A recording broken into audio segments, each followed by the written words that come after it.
देखो 123 नंबर सवाल से देखिएगा तो मिसलेनियस का क्वेश्चन है जो बहुत इंपॉर्टेंट भी है और डिफरेंट डिफरेंट टाइप के क्वेश्चंस मिलेंगे। देखो पहला नंबर क्वेश्चन आपको जो स्क्रीन पर दिया हुआ है, ठीक है, असाइनमेंट में देख लेना, कोई अलग होगा तो बताना। देखो पहला नंबर सवाल में बोला गया है कि 7 वर्ष पहले आपका ए बी सी, कितना व्यक्ति है आपका ए बी सी की औसत आयु 51 वर्ष है। तो देखो कितने लोग हैं टोटल, 3 लोग हैं, ए बी सी है। तो 7 वर्ष पहले, तो एग्जाम्पल के तौर पर सभी सोचो कि अभी आपकी एज 20 साल है, तो 7 साल पहले क्या रही होगी एज, अभी 20 साल है तो 7 साल पहले क्या रही होगी 13 साल। इसका मतलब जब हम पहले की बात करते हैं तो प्रेजेंट एज से माइनस कर देते हैं। तो एक आदमी का यहाँ 7 साल कम हुआ तो यहाँ कितने लोग थे, 3 लोग थे, तो 3 का कितना माइनस हुआ होगा 21 साल, 7 गुना 3 मतलब 21 साल। तो मतलब 21 साल उनका एवरेज में कमी होगा। क्या बोला गया, अभी बोला गया कि 7 वर्ष पहले ए बी सी की औसत आयु 51 वर्ष थी। यदि ए बी से 3 वर्ष बड़ा है और बी सी से 3 वर्ष बड़ा है तो बोला गया ए बी सी की आयु बताइए। ठीक है, वर्तमान आयु क्या है, तो देखो ध्यान से, सवाल में आपका दिया हुआ था 3 लोग, यहां लिखा हुआ है 7 वर्ष पहले, ठीक है, ए बी और सी का औसत आयु बताई गई है। कितना औसत आयु बताई गई है 51 साल। तो कुल आयु कितनी होती इनका, एक का होता है 51 साल, तो 3 का कितना हो जाता है 51 गुना 3 मतलब 3 3 पचे 15, 153 होता। तो अब वर्तमान में इनकी आयु क्या होती, वर्तमान आयु एक का 7 साल बढ़ेगा, वर्तमान में आएंगे तो 3 लोग है तो कितना बढ़ जाएगा 21 साल बढ़ेगा। मतलब हो जाएगा 7 गुना 3 मतलब उसमें 21 साल और ऐड हो जाएगा। तो ये 21 साल और पहले जो एवरेज में था टोटल आयु लोग का 153, तो हो जाएगा आपका 4 5 और 2 हो गया 7 1 मतलब 174 साल ये लोग का प्रेजेंट में टोटल आयु होगी। यही बात आई। अब यहां से कंडीशन लग रहा है, देखिए 3 लोग हैं आपका, वो एक ए है एक बी है और एक सी है। ध्यान से देखिए, एक ए है एक बी है और एक सी है।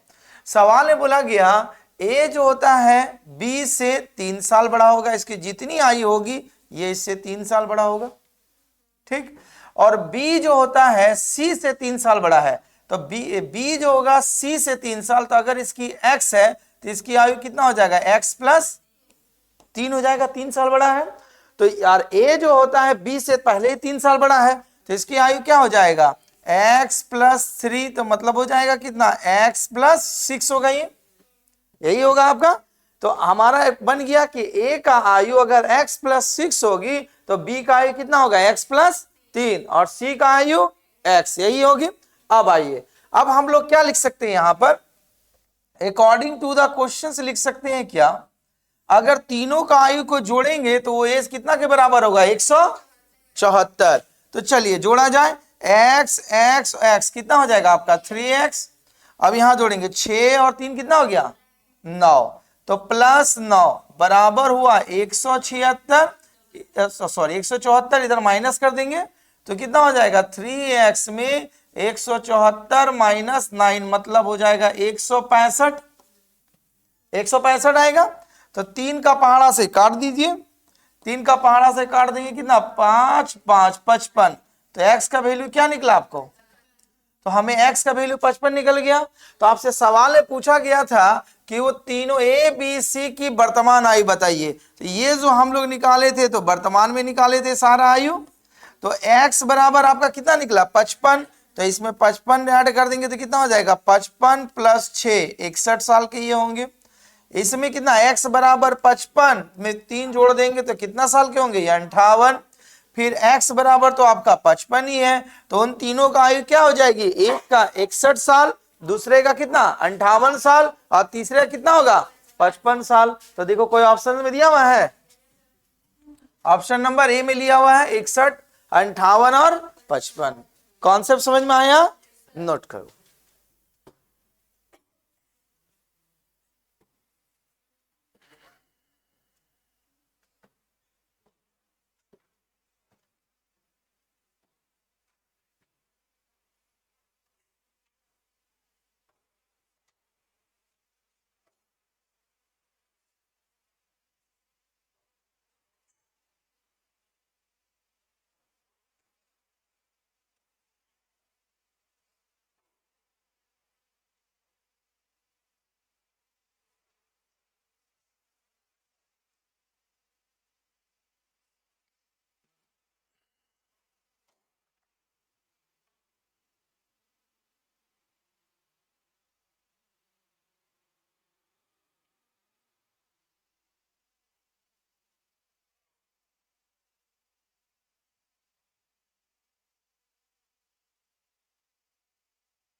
हो गया।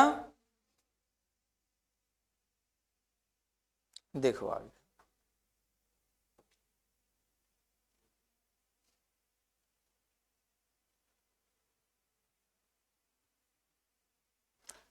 देखो अगला सवाल क्या दिया गया है।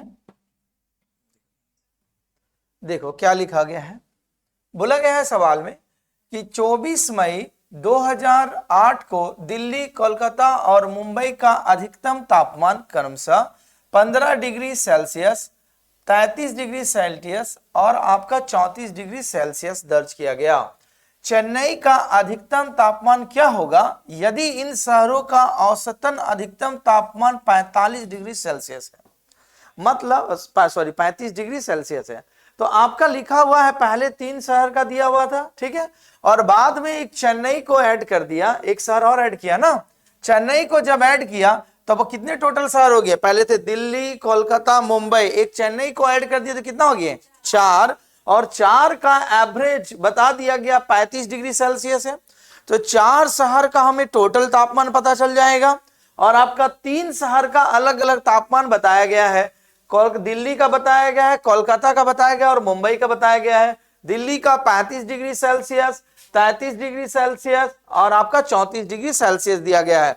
तो हम लोग लिख सकते हैं ना, किसका लिख सकते हैं, चेन्नई शहर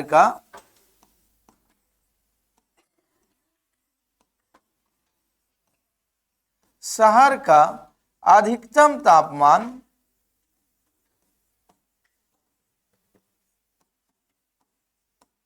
क्या होगा। ये हमारा चारों शहर का दिया हुआ है, तो 35 डिग्री सेल्सियस एक शहर का, तो 4 शहर का, तो 4 से गुना हो जाएगा, माइनस बाकी 3 शहर का आपको टेम्परेचर दिया हुआ है। एक का है 35 डिग्री, दूसरा का है 33 डिग्री और एक का दिया हुआ है 34 डिग्री सेल्सियस, यही दिया हुआ है। आइए गुना करें, 4 पचे 20, 4 तिया 12 और 2 कितना हो गया 14, माइनस ऐड करो 4 और 3 7 और 5 12, 1 4 3 7 और 3 कितना हो गया 10, ठीक है। ये आपका डिग्री सेल्सियस हुआ। चलो 100 से 100 खत्म, 40 में 2 घटा देंगे तो कितना हो जाएगा 38। मतलब जो चेन्नई शहर था उसका अधिकतम तापमान क्या बनता 38 डिग्री सेल्सियस बनता। ऑप्शन नंबर जो आपका डी में लिखा हुआ है। सवाल समझ में आया। 4 शहर का हमें निकाल देंगे टोटल, 3 शहर को माइनस करेंगे तो 1 शहर का निकल जाएगा आपका। चलिए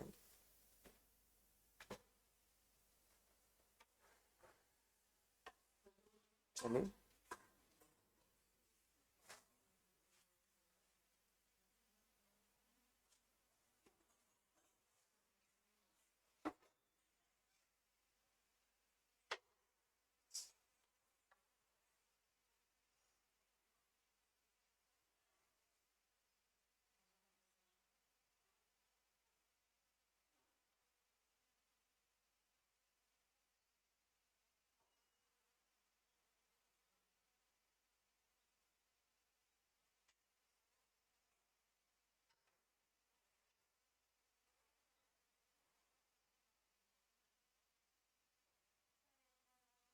इस सवाल को बता देना, लिखिए बता देना।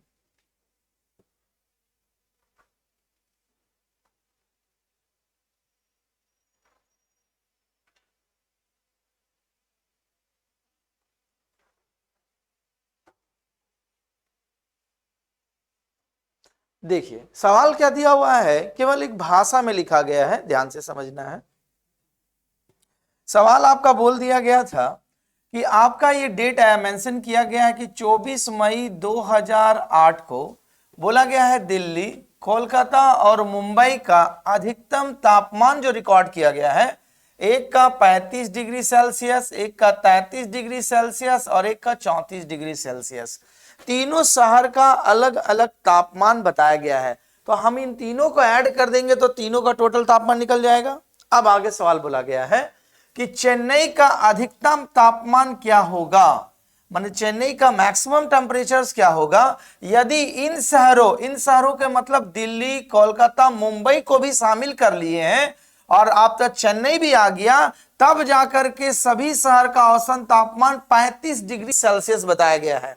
तो मतलब दिल्ली, चेन्नई, कोलकाता और मुंबई चारों शहर का जो एवरेज बताया गया वो 35 डिग्री सेल्सियस बताया गया। तो चारों शहर का टोटल कितना निकलेगा, एक का है 35, तो चार का कितना होगा, 4 से गुना कर देंगे 140 निकल जाएगा। और आपका अलग अलग शहर 3 दिया ही हुआ था, दिल्ली, कोलकाता और मुंबई का तो दिया हुआ था।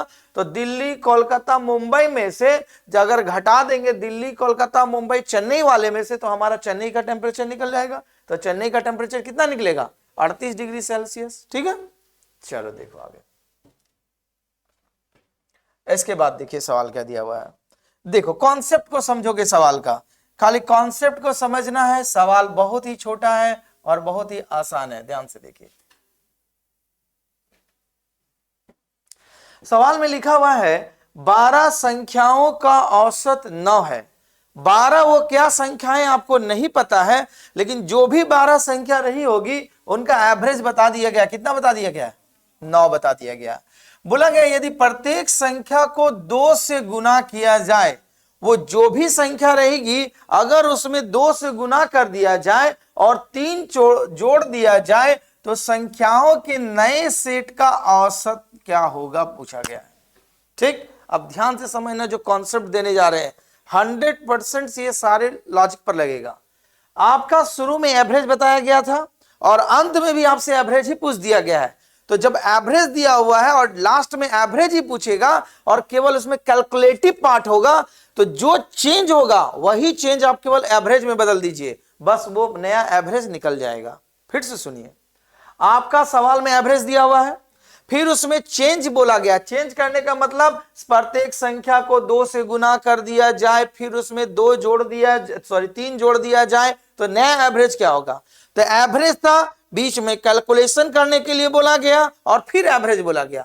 तो हम इसको टोटल वैल्यू लेके नहीं निकालेंगे, जो एवरेज दिया गया है उसी एवरेज को केवल चेंज कर देंगे, बस आपका फाइनल एवरेज निकल जाएगा। जैसे इसका जो सॉल्यूशन बनेगा, क्या बनेगा, देखिए आपका औसत दिया हुआ था, कितना दिया गया था, 12 संख्याओं का औसत 9 दिया गया था।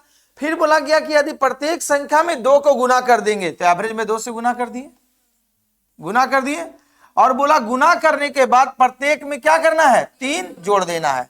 तो जोड़िए, 9 दूनी 18 और 3 21। इसका मतलब जो चेंज कीजिएगा उन 12 संख्याओं का नया एवरेज जो बनेगा आपका क्या बनेगा, 21 बनेगा। 12 संख्याओं का औसत। कुछ कॉन्सेप्ट दिए जो समझ में आया। अगर एवरेज दिया रहा, अगर चेंज करके फिर उसमें आपका एवरेज ही पूछा गया तो डायरेक्ट एवरेज में बदल दीजिए, एवरेज से ही कैलकुलेट कर दीजिए, आपका जवाब निकल जाएगा। ठीक है, नहीं तो अगर स्टेप बाय स्टेप करेंगे पूरा लंबा प्रोसेस बनेगा, जवाब यही आएगा।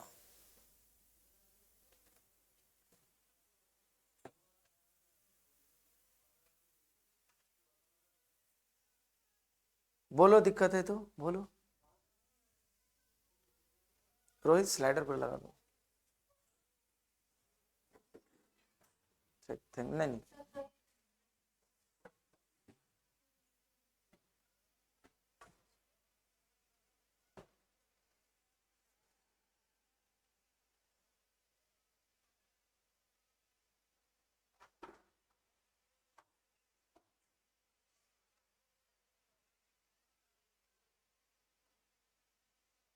हो गया।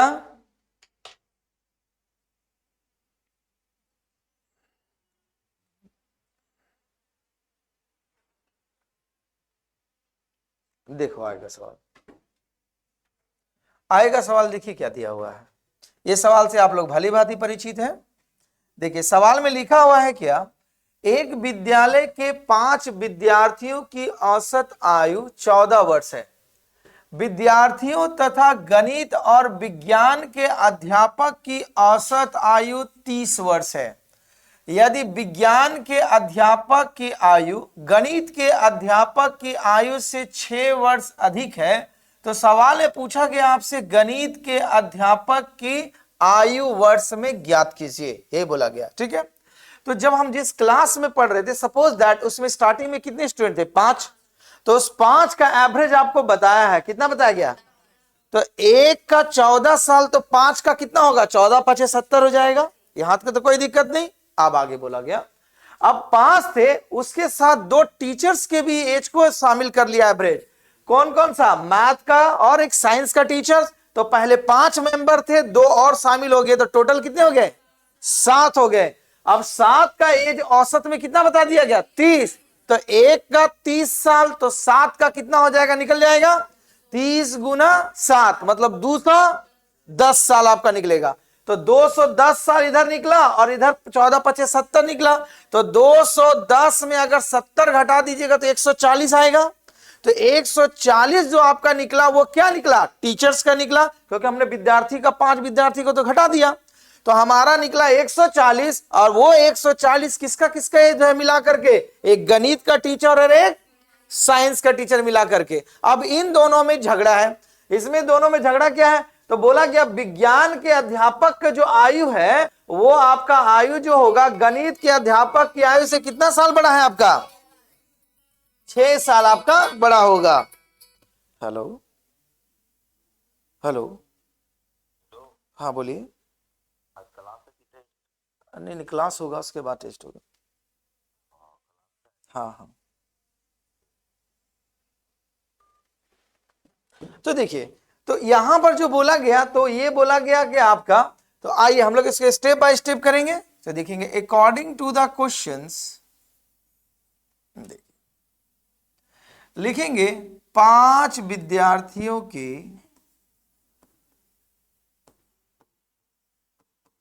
5 विद्यार्थियों की कुल आयु एवरेज में बताया गया है 14 साल।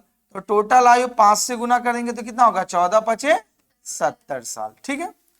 अब ये 5 तो स्टूडेंट थे ही, साथ में 2 टीचर शामिल हो गए। एक टीचर हुए इनके गणित के शामिल हो गए, और एक कौन शामिल हो गए? विज्ञान के टीचर्स। तो टोटल कितने मेंबर हो गए? 7। 5 इधर थे, 2 और शामिल हो गए, 7 का कुल आयु कितना हो जाएगा? टोटल एज एवरेज में इन लोगों का कितना बताया गया? देखिए 30 वर्ष बताया गया है, तो इंटू 7 तो हो जाएगा 210 साल। यहां तक कोई दिक्कत नहीं। अब इनमें माइनस कर देंगे तो क्या हो जाएगा? हमें 2 टीचर का एज पता चल जाएगा, एक गणित का पता चलेगा, प्लस विज्ञान के टीचर्स का एज पता चलेगा। तो कितना निकल जाएगा आपका? 140 साल निकलेगा। 210 में 70 को माइनस करेंगे उल्टा, तो हमारा 140 निकल गया। अब यहां पर कंडीशन लास्ट में चेंज किया। देखिए लास्ट में बोला गया कि आपका जो होगा विज्ञान के अध्यापक की जो आयु है गणित के अध्यापक की आयु से 6 साल बड़ा है। 6 साल अधिक किसका आयु है? विज्ञान का। तो हम लोग लिखेंगे अगेन, आपका इधर गणित का टीचर्स है और आपका एक विज्ञान का टीचर्स है। ठीक है। तो बोला गया गणित विज्ञान के अध्यापक की जो आयु है वो गणित के अध्यापक की आयु से 6 वर्ष अधिक है। तो अगर ये x होगा, गणित के अध्यापक से बोला गया है ना, तो इसका हो जाएगा कितना? x plus 6। और ये दोनों एज मिला करके आपको क्या बोला गया है? अकॉर्डिंग टू द क्वेश्चंस ये दोनों एज मिलाएंगे क्या हो जाएगा? x प्लस 6 मिला करके एज कितना के बराबर? 140। तो x जोड़ेंगे कितना आएगा? 2x plus 6 is equal to 140। इधर भेज दो, तो 2x इज इक्वल टू 70 काट देंगे, सॉरी 140, यहां x बराबर 70 आ जाएगा। तो आपसे पूछा गया था, ओ सॉरी यहां पर माइनस नहीं किए ना, इधर कर देंगे। देखो तो आपका 2x इज इक्वल टू, इधर माइनस करेंगे तो 134 हो जाएगा, है ना। 2 से काट दीजिए, 6 दूनी 12, 7 दूना 14। x का वैल्यू कितना निकल गया? 67 निकल गया। तो आपसे सवाल में क्या पूछा गया था? गणित के अध्यापक की आयु। तो गणित के अध्यापक की आयु कितना हो जाएगा? 67 साल। अगर आपसे पूछा जाता विज्ञान की आयु तो 67 प्लस 7 जोड़ देते, उसका निकल जाता। तो कॉन्सेप्ट समझ में आया? नोट कीजिए।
हो गया।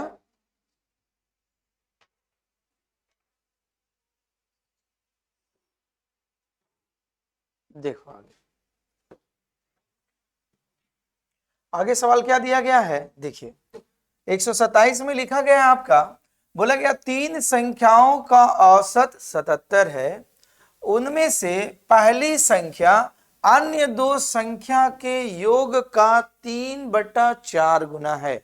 बोला गया पहली संख्या अन्य दो संख्या, तो सपोज दैट तीन संख्या का हमको पता नहीं, आप एक्स वाई जेड मान सकते हैं, ए बी सी कुछ भी मान सकते हैं। तो जो भी तीन संख्या रही होगी उसमें जो पहली संख्या है अंतिम अन्य दो संख्या के योग का 3/4 गुना है। तो सवाल में आपसे पूछ दिया गया है वो पहली संख्या क्या होगा बताइए। ठीक है, तो देखो सपोज दैट मानिए वो संख्याएं आप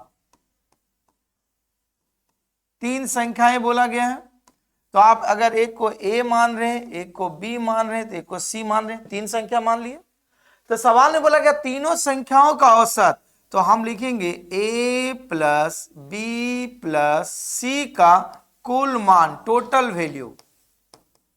एवरेज मतलब होता है एक एक का इंडिविजुअली, तो यहां पर तीन का होगा तो कितना होगा 77 इंटू 3, 7 या 21, 21 2 23, मतलब 231 साल हमारा तीनों टोटल मान निकल गया। अब यहां से चेंजिंग है, अब सवाल में क्या बोला गया है, अकॉर्डिंग टू द क्वेश्चंस आपको बोल दिया गया है कि जो पहली संख्या होगी वो बोला अन्य दो संख्याओं के योग का, अन्य दो संख्या मतलब b प्लस सी के योग का कितना गुना है, 3/4 गुना है। यही सवाल बोला गया है। तो हम लोग लिख सकते हैं क्या, a बटा में b प्लस सी बराबर 3/4 लिख सकते हैं। यहां तक कोई दिक्कत? तो इसका मतलब हुआ अगर a का मान 3 होगा तो b प्लस सी को मिलाकर के मान कितना आएगा, 4। अब हम इसको फिर अगेन एक वेरिएबल मान ले रहे हैं, इसे x मान रहे हैं और इसको x मान रहे हैं। ठीक, तो मतलब a b c तीनों को जो जोड़ेंगे उसका टोटल मान कितना के बराबर होगा, 231। तो हम लोग लिखेंगे क्या, अकॉर्डिंग टू द क्वेश्चंस मतलब 3x प्लस 4x को ऐड करेंगे तो कितना हो जाएगा, 7x को जोड़ेंगे तो उसका मान कितना के बराबर है, 231। 7 का टेबल से काट दीजिए, 7 या 21, 7 या 21, तो x का मान कितना निकला, 33 निकल गया। तो आपसे सवाल में क्या पूछा गया, पहली संख्या, तो हमने पहली संख्या का वैल्यू कितना माना है, 3x माना है, तो हमारे निकल जाएगी पहली संख्या 3x, x का मान है आपका 33, तो 33 गुना 3 कितना हो जाएगा, 99 हो जाएगा। तो एक संख्या का वैल्यू क्या हो जाएगा, पहली संख्या का वैल्यू 99। लॉजिक समझ में आ रहा है, एकदम नोट कीजिए।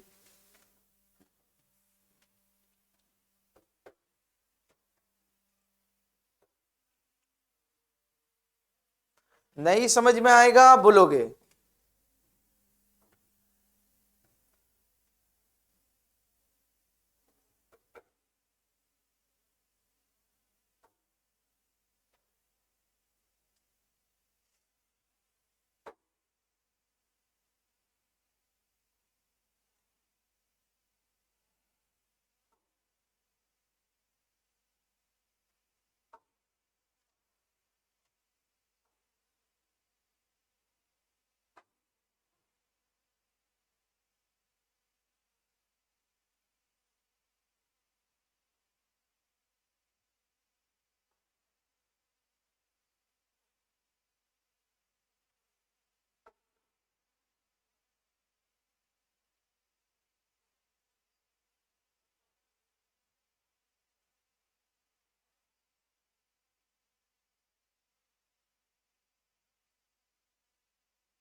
आगे चले।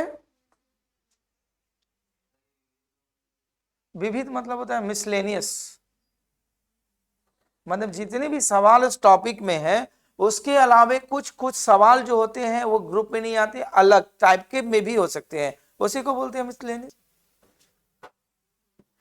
देखो आगे का सवाल क्या बोला गया है, बोला गया है किसी कक्षा में सभी छात्रों की औसत लंबाई a है, इसमें से 10 छात्र की औसत लंबाई b है और शेष छात्र की औसत लंबाई c है, तो बोला गया कक्षा में छात्रों की संख्या ज्ञात कीजिए। देखो ये पूरा का पूरा वेरिएबल बेस्ड सवाल है, इसमें कोई भी एग्जैक्ट नंबर नहीं दिया हुआ है, केवल बोल दिया किसी कक्षा के सभी छात्रों की औसत आयु आपका बता दिया a है सेंटीमीटर्स, इसमें से 10 छात्र की औसत आयु बता दिया गया 20 सेंटीमीटर्स और शेष छात्रों की आयु बता दिया गया 30 सेंटीमीटर्स, तो बोल दिया कक्षा में कितने छात्रों की संख्या बताइए। कौन से सही में आए, अब ध्यान से सुनना। इसमें बोला गया है कि कक्षा के छात्रों की संख्या ज्ञात कीजिए, तो हमको तो पता नहीं है तो हम इसको मानेंगे, माना कक्षा में कुल छात्र जो है आप मान लीजिए n, मान लीजिए नंबर ऑफ स्टूडेंट्स, टोटल संख्या n रहा, ठीक। अब देखिए तो बोला गया कक्षा के सभी छात्रों की औसत लंबाई बता दी गई 1 सेंटीमीटर, तो कुल लंबाई कितनी हो जाएगी, कुल लंबाई कितना हो जाएगा, इसमें a से मल्टीप्लाई करेंगे तो an बोलिए या na बोलिए, यही होगा टोटल लंबाई। अब यहां से समझो ये जितने भी स्टूडेंट रहे होंगे इसमें से 10 स्टूडेंट को हटा दिए, 10 ही ना माइनस किए, तो 10 स्टूडेंट जो था उसका निकाले, उस 10 स्टूडेंट का औसत बता दिया गया, कितना बता दिया गया बी, तो टोटल कितना हो जाएगा 10b, कोई दिक्कत नहीं। तो जितने भी स्टूडेंट रहे थे उसमें 10 बाहर निकल गए, तो शेष कितना बचा,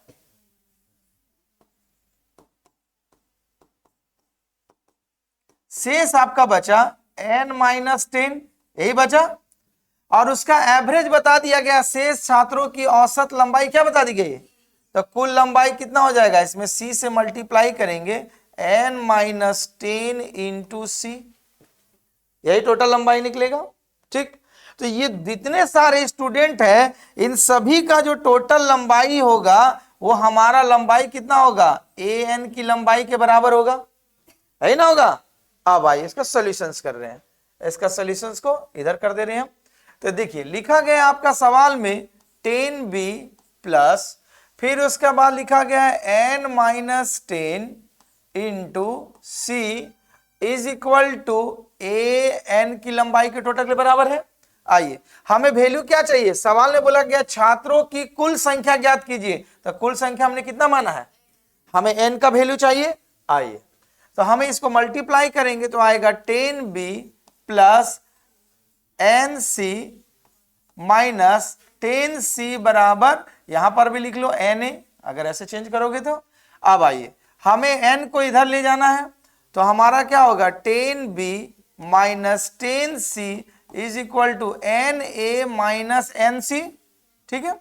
अब हमारा 10 कॉमन है तो 10 कॉमन ले लेंगे तो होगा b माइनस c, इधर हमारा n कॉमन है तो क्या हो जाएगा a माइनस c, तो n बराबर क्या हो जाएगा हमारा 10 b माइनस सी बटा में ये नीचे आ जाएगा a माइनस सी, यही हमारा क्या हो जाएगा टोटल स्टूडेंट। तो देखो कहीं ऑप्शंस में लिखा हुआ है 10b minus C a minus C, देखो ऑप्शन नंबर डी में लिखा हुआ है। कॉन्सेप्ट समझ में आया, एकदम सिंपल तरीका से समझिए।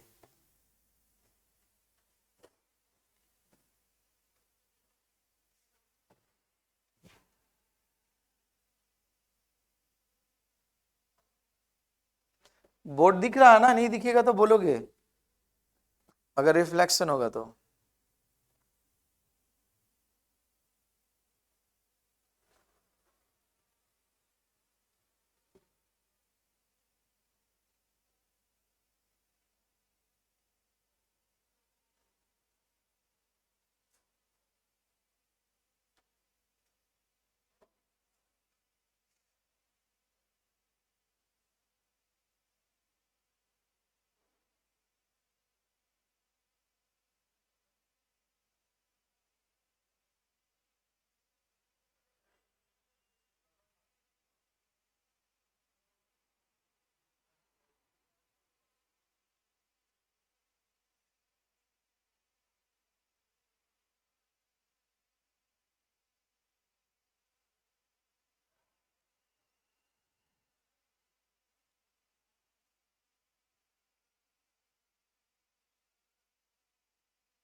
हो गया।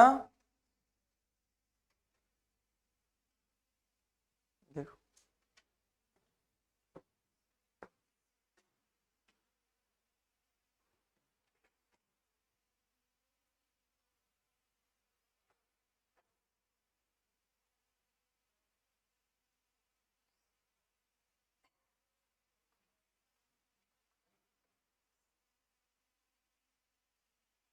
आगे चले।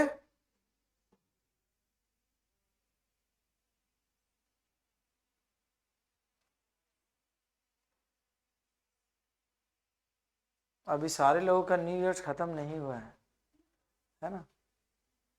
एग्जाम का एडमिट कार्ड आएगा तब न्यू ईयर खत्म होगा। देखो आएगा सवाल, देखिएगा बहुत इंपॉर्टेंट सवाल भी है, आज ही बोल दे रहे हैं, ये सवाल का मुलाकात बहुत जगह होगा। क्या लिखा गया, सवाल को समझना। क्या बोला गया है आपका सवाल में, इकाई, दहाई, सैकड़ा, हजार, 10,000। 10,000 रुपया को 3 कारीगरों, 5 सहायकों और 6 श्रमिकों में इस प्रकार वितरित किया जाना है कि प्रत्येक सहायक को एक श्रमिक को प्राप्त होने वाली धनराशि से दुगनी धनराशि प्राप्त हो। प्रत्येक कारीगर को एक श्रमिक को प्राप्त होने वाली धनराशि से 3 गुनी धनराशि प्राप्त हो। तो सवाल में बोला गया तीनों कारीगरों द्वारा प्राप्त धनराशि कितनी है, वो तीनों को पैसा कितना मिला हुआ बताइए। तो यहां पर 3 तरह के डिपार्टमेंट है, एक कारीगर का डिपार्टमेंट है, एक सहायक का डिपार्टमेंट है और एक श्रमिक का डिपार्टमेंट है। कारीगर में कितना कारीगर काम कर रहे हैं, 3। सहायक में कितना सहायक काम कर रहे हैं, 5। और श्रमिक में कितना श्रमिक काम कर रहे हैं, 6। अब इन लोग को पैसा कैसे कैसे मिला है वो सारे कंडीशन दिए गए हैं, तो हम लोग अकॉर्डिंग टू क्वेश्चंस काम करेंगे। टोटल आपके पास पैसा यहां पर डिस्ट्रीब्यूट करना है वो 10,000 रुपये। कितने रुपए हैं, 10,000 रुपये हैं। ये 10,000 रुपये को 3 तरह के डिपार्टमेंट में बांटना है। एक आपका है कारीगर का डिपार्टमेंट है, ठीक है, और एक डिपार्टमेंट है आपका सहायक का है और एक डिपार्टमेंट आपका श्रमिक का है। ये 3 डिपार्टमेंट में है। अब सवाल में बोला गया है कि देखिए पैसा कैसे वितरित करना है, पहले समझिए। बोला गया प्रत्येक सहायक को एक श्रमिक को प्राप्त होने वाले धनराशि से दुगना मिलेगा। मतलब सहायक को जो मिलेगा श्रमिक से कितना पैसा ज्यादा मिलेगा, दुगना। इसका मतलब अगर श्रमिक को आप 1 रुपया दे रहे तो सहायक को कितना देना पड़ेगा, दुगना, मतलब 2 रुपया। आगे बोला गया प्रत्येक कारीगर को एक श्रमिक को प्राप्त होने वाली धनराशि से 3 गुना पैसा देना होगा। अगर सहायक को 2 रुपया दे रहे तो कारीगर को 3 गुना देना पड़ेगा। तो इसको 3 गुना बनाने के लिए कितना देना पड़ेगा, 6 रुपया हमें देना पड़ेगा। कॉन्सेप्ट समझ में आया, सवाल फिर से समझिए। अभी पैसा का डिस्ट्रीब्यूशन, मतलब सोच लो कि सैलरी किस पैटर्न पर चल रही है। 3 तरह का डिपार्टमेंट था। बोला कि अगर श्रमिक को आप जितना भी पैसा देते होंगे उसका डबल पैसा मिलना चाहिए सहायक को। सहायक को जितना पैसा देते होंगे उसका 3 गुना पैसा किसको मिलना चाहिए, कारीगर को। तो ये सबका हमें सैलरी पता चल गया। अब आइए, हाँ बोलो। ओ श्रमिक को बोला है, सॉरी। तो बोला गया प्रत्येक कारीगर को एक श्रमिक से प्राप्त होने धनराशि से 3 गुना। धन्यवाद बताने के लिए। देखो यहां श्रमिक का जो पैसा होगा उससे तुलना किया गया है कारीगर को। तो बोला गया प्रत्येक कारीगर को श्रमिक को जितना प्राप्त होगा उससे 3 गुना। तो इसे 1 रुपया मिल रहा था, इसे कितना मिलेगा, 3 रुपया। ठीक है, अब देखो ध्यान से। अब ये तो पता चल गया कि किसको कितना पैसा मिलेगा। थोड़ी देर के लिए इसे अनुपात में ले लेते हैं। आइए, तो आपके पास कारीगर कितना था टोटल, बोलो 3 था। तो एक को मिल रहा था 3 रुपया, तो 3 को कितना मिल देना पड़ेगा, 9। सहायक आपके कितने थे, एक को दे रहे थे 2 रुपया, तो 5 को कितना देना पड़ेगा, 10 अनुपात में। श्रमिक कितने टोटल, 6। एक को दे रहे थे 1 रुपया, तो 6 को कितना देंगे। ये सारे पैसा का रेशियो में निकल गया। तो मतलब हमारे सारे पैसा इसी रेशियो में डिस्ट्रीब्यूट होंगे। आइए, तो ये जो टोटल पैसा, वो टोटल पैसा कितना के बराबर है, 10,000 के बराबर है। आइए लिखेंगे according to the questions, add करो। Ratio 9 plus ratio 10 plus ratio 6 add करेंगे तो अनुपात में कितना आएगा 25 बराबर आपका 10,000 रुपया के बराबर है। 2500 का 100 रेशियो 1 बराबर कितना पैसा के बराबर 400 के बराबर। तो आपसे सवाल में देखिए किसका पूछा गया है, बोला गया तीनों कारीगर द्वारा प्राप्त धनराशि। तो तीनों कारीगर द्वारा टोटल अनुपात में कितना है 9, तो 1 बराबर 400, तो 9 बराबर कितना हो जाएगा 400 का मल्टीप्लाई कर देंगे तो 9 चौका कितना हो जाएगा 3600। तो उस कारीगर के द्वारा टोटल कितना पैसा प्राप्त होगा 3600 रुपया। कॉन्सेप्ट समझ में आया? ये बहुत इंपॉर्टेंट सवाल है, इसको आज से ही दिमाग में रखिएगा।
हो गया, आगे चले। देखो आज आएगा सवाल, देखिए क्या दिया हुआ है। बोला गया सवाल में कि अगर 4 अलग अलग संख्याएं दी गई है, उसमें से बोला गया पहली 3 संख्याओं का जो औसत है वो बोल दिया गया है कि चौथी संख्या का 4 गुना है।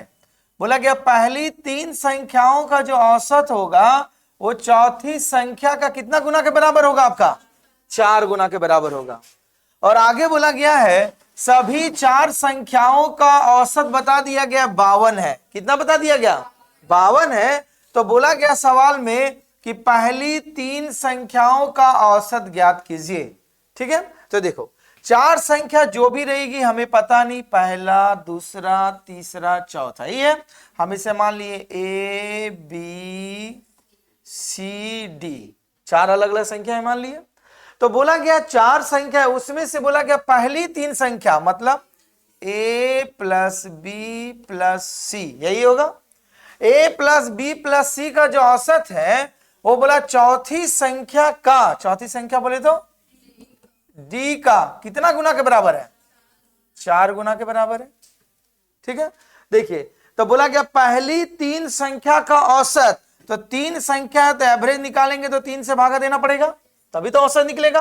तो पहली 3 संख्या का जो औसत होगा वो चौथी संख्या के 4 गुना के बराबर है। तो हम लोग लिख सकते हैं क्या a प्लस बी प्लस सी, इसको नीचे लेके खींच के ले आओ, d बट्टा में हो जाएगा और इसको गुना करेंगे तो 4 तिया कितना हो जाएगा 12, नीचे कुछ नहीं तो हमारा 1 है, यही आया। तो इसको क्या हुआ मतलब 3 संख्या का जो मान अगर 12 आएगा तो d का मान कितना के बराबर होगा 1 के बराबर होगा। तो सारी संख्याएं बोला गया है, तो सवाल में गया उन चारों संख्याओं का औसत कितना बता दिया गया है 52 बता दिया गया है। तो हम अगर इसे अगेन एक वेरिएबल में इसमें आकार दे रहे हैं तो ये 12x और ये x होगा। ठीक, तो हम लोग क्या लिख सकते हैं according to the questions total मान कितना हो जाएगा इसका 12x और इधर का x, टोटल 13x बराबर ये सभी संख्याओं का औसत बता दिया गया कितना 52, तो कुल मान कितना हो जाएगा, 4 संख्या है मतलब 4 से गुना करना पड़ेगा।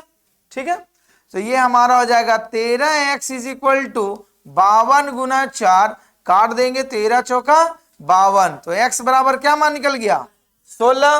तो सवाल में बोला गया था पहली 3 संख्याओं का औसत बताइए, तो देखिए पहली 3 संख्याओं का औसत हमने क्या माना था, पहली 3 संख्या का औसत हमने क्या माना है, पहली 3 संख्याओं का औसत 12 ना, पहली दिया कहीं पर बोला गया है पहली 3 संख्याओं का जो औसत होगा वो चौथी संख्या का 4 गुना के बराबर है। तो चौथी संख्या हमने क्या माना है, चौथी संख्या के 4 गुना, तो 1 माने तो इसका कितना होगा, 4 गुना के बराबर हो रहा है यहां पर। ये जो होगा तो हम लोग लिखेंगे क्या, देयरफॉर पहली 3 संख्याओं का औसत क्या बनेगा, सवाल है बोला पहली 3 संख्याओं का जो औसत है वो चौथी संख्या के 4 गुना के बराबर है, यही ना बोला गया। और d का मान कितना है x, तो इसका कितना मान होगा 4x होगा ना, a प्लस बी के बराबर 4x के बराबर, और x का मान कितना निकाल के रखे आपने 16, तो 16 चौका कितना हो जाएगा 64, तो पहली 3 संख्याओं का औसतन मान कितना निकल जाएगा आपका 64, जो ऑप्शन नंबर किसमें लिखा हुआ है, ए में लिखा हुआ है। सवाल समझ में आया, नोट कीजिए।